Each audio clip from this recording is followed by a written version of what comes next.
You know, a lot of people ask us, how did this book even come to be? How would you answer that?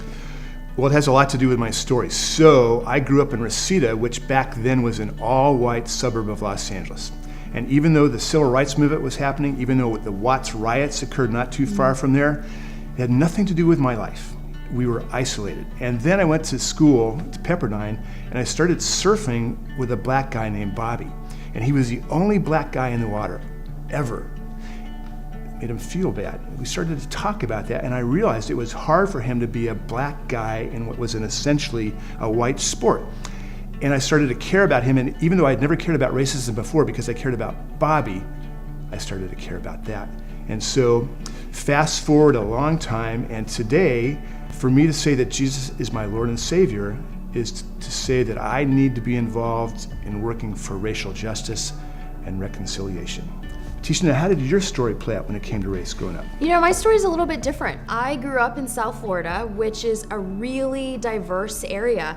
And so growing up with people of different races and ethnicities was a very normal part of my upbringing. So I was on the high school debate team, and my high school was really diverse.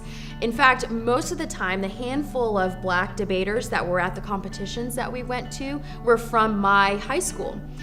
And you know, inevitably, after a competition, someone would come up to me and say, "Wow, you are so articulate."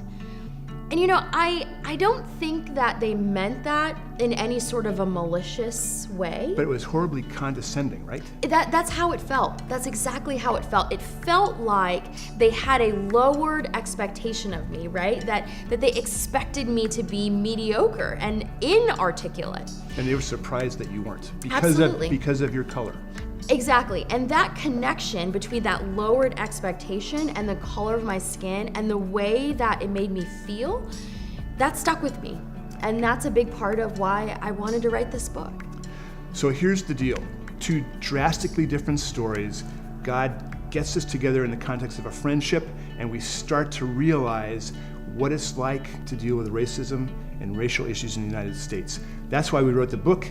We hope as you read the book, you will join us by making friends with people who don't look like you.